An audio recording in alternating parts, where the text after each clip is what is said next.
নমস্কার বন্ধুরা, chef Shrabani daily blog চ্যানেলের পক্ষ থেকে সবাইকে স্বাগত জানিয়ে আজ আপনাদের সাথে একটা মজার রেসিপি শেয়ার করতে চলেছি। আপনারা প্রথম থেকে পুরো ভিডিওটা শেষ পর্যন্ত দেখতে থাকুন। আজ বানাবো বাঁধাকপির ভর্তা বা ঝাল।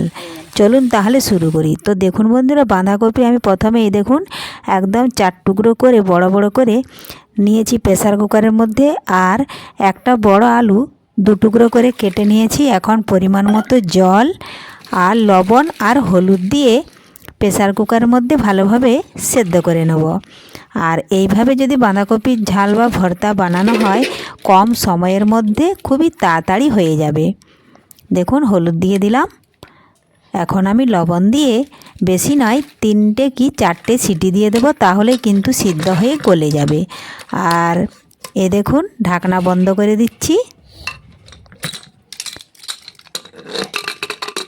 একদম ঘরোয়া পদ্ধতিতে দেখুন বানিয়ে নিচ্ছি খুব সহজেই। দেখুন 3 থেকে 4টা সিটি দিয়ে দিয়েছি। দেখুন ভালোভাবে সেদ্ধ হয়ে গেছে। এখন আমি এই জলটা ফেলে দেব, একটা বাটিতে ঢেলে নিচ্ছি। দেখুন বন্ধুরা, ঢেলে নিয়েছি জলটা। আলু আর বাঁধাকপি কিন্তু ভালোভাবে সেদ্ধ হয়ে গেছে। তার আগে যদি কোনো বন্ধু আমার চ্যানেলে নতুন হয়ে থাকেন, চ্যানেলটি সাবস্ক্রাইব করে বেল আইকন হলে সেট করে দিন সবার প্রথমেই আমার রেসিপি পেতে। এখন এটা একটা থালাতে আমি ঢেলে নেব, তাহলে তাড়াতাড়ি ঠান্ডা হয়ে যাবে। আর যদি ঠান্ডা নাও হয়ে যায়, দেখুন এখন আমি সেদ্ধ বাঁধাকপি আর আলু খুরপি দিয়ে এইভাবে একটু কুচিয়ে নিচ্ছি। আমি এখানে খুরপি দিয়ে কুচিয়ে নিচ্ছি, আপনারা পারলে ছুরি দিয়েও কেটে নিতে পারেন। দেখুন সমস্ত কিছু একসাথে দেখুন কুচি কুচি করে কেটে নিলাম।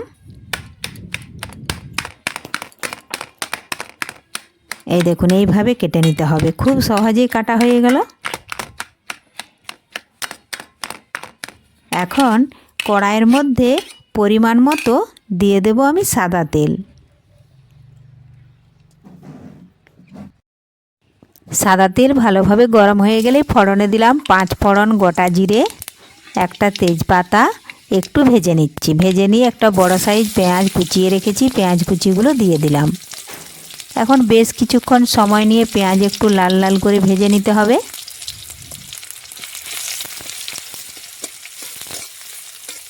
আর এদিকে আমি একটা মশলা বেটে রেখেছি, আদা জিরে রসুন বাটা গোলমরিচ বাটা একসাথে বেটে নিয়েছি। এখানে দেখুন দিয়ে দিচ্ছি পরিমাণ মতো হলুদ গুঁড়ো, আর দিচ্ছি পরিমাণ মতো লবণ,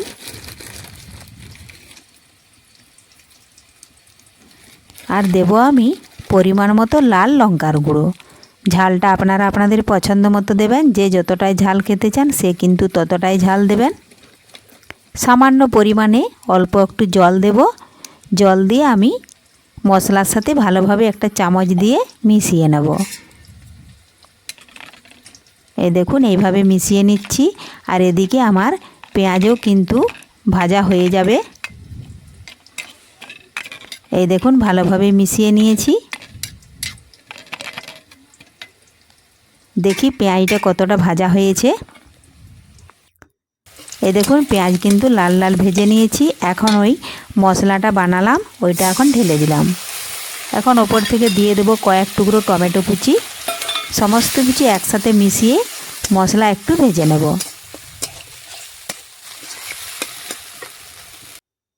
একটু সামান্য পরিমাণে জল দিয়েছিলাম। আর দেখুন মশলা কিন্তু খুব সহজে ভালোভাবে কষিয়ে নিয়েছি। তেল ছাড়তে শুরু করেছে।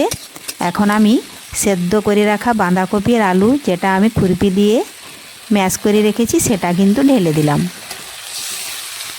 এখন খুরপি দিয়ে আবারও নাড়াচাড়া করে ভালোভাবে মশলার সাথে মিশিয়ে বেশ কিছুক্ষণ একটু রান্না করে নিলেই তৈরি হয়ে গেল খুব সহজে বাঁধাকপির ভর্তা বা বাঁধাকপির ঝাল। এই পদ্ধতিতে আপনারাও বাড়িতে খুব সহজে এটা বানিয়ে খেতে পারবেন, আর খেতে কিন্তু হেভি টেস্ট। তো আজকের এই রেসিপি আপনাদের কেমন লেগেছে কমেন্ট করতে অবশ্যই ভুলবেন না। পুরো ভিডিওটা ভালো লাগলে লাইক শেয়ার সাবস্ক্রাইব করে